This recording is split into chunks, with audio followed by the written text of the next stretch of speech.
G'day and welcome back to another pen review with the Eccentric Electrician.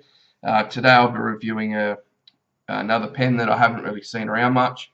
I got this one from Untitled Luxuries. Comes in a normal sleeve.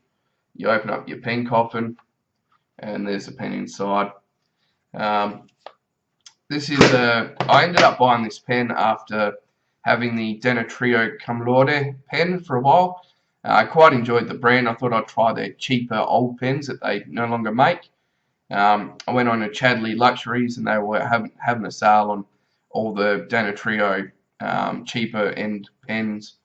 So this is the Danitrio Black Torpedo with gold cap. I don't know if it's got a proper name, but that's what was advertised on the website. There's no actual real markings on it to say Danitrio. Just having a look, I don't think there is, except for the cartridge converter, but I'll get to that. So it's quite a large looking pen, quite a nice pen, but yeah, there we go. So on the cap you've got nothing really there, it's just a round shiny piece of gold cap. You've got your clip here, which is fairly springy and tight, but it feels like if you bent it too far you'd probably break it. Then the body of the cap is like a matte gold colour. You can probably see the difference between those. Then you've got a gold ring here, and then you've got your torpedo shaped barrel with another shiny gold cap on the end here. It's push-pull pen to put the cap on.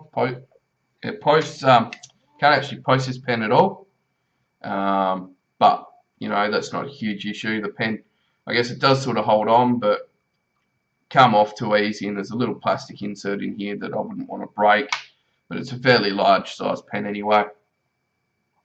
So it's a bit of an odd shape for a pen, I guess. You've got your standard torpedo shape here, your gold accent ring. Then it comes down, you've got a bit of an hourglass design with a bit of a flare here. Then it comes down quite tightly again to a fairly small size nib. I'll zoom in on the nib.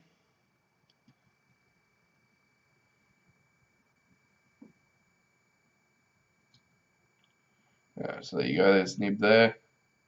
It's just a generic iridium Germany nib. I guess it'd probably be considered a medium. There's nothing real flash about. The pen is quite a large size pen. I'll hold it right down there where the grip is, because this grip is quite nice to hold on to. It's quite secure, so there's no issues there. Nice big fat size pen. Like I said, the nib could be a little bit bigger to suit the rest of the pen, but you get that. You unscrew the barrel and you have the Danitrio filler, made in Germany. This one here is actually the screw type. Is it? No, again I'm thinking of another pen. Oh well. So it's push-pull. Quite a nice sort of setup there. Fits in nicely.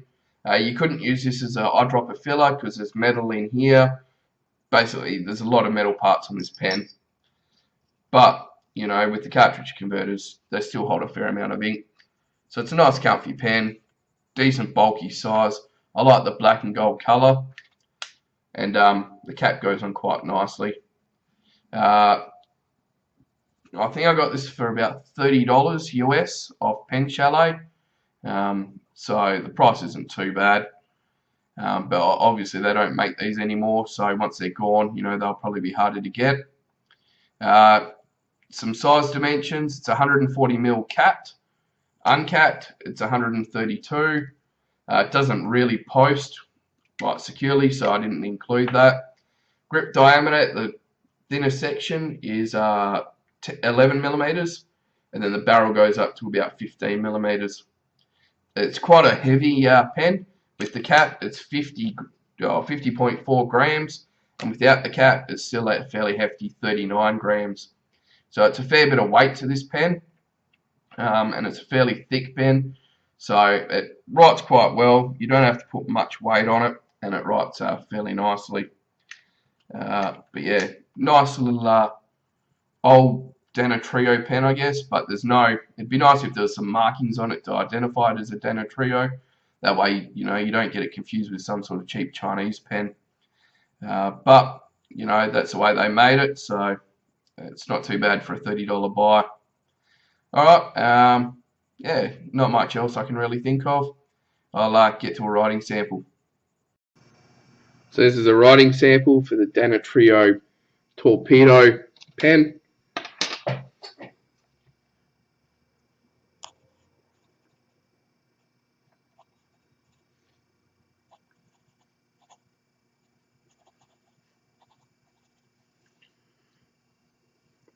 This has it's probably a medium steel nib,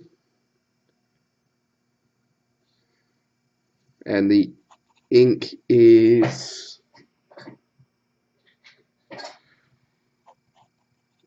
Diamine burnt sienna.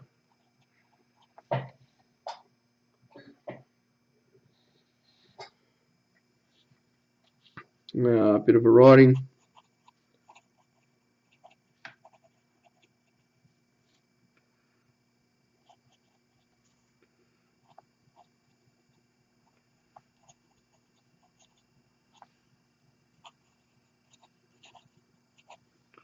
There has been a little bit of skipping here, but I'm just looking at the nib.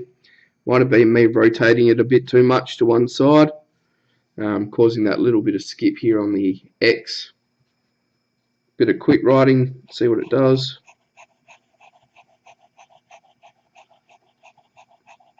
So there was absolutely no skipping there. That was quite nice. Can't complain about that. Flexing.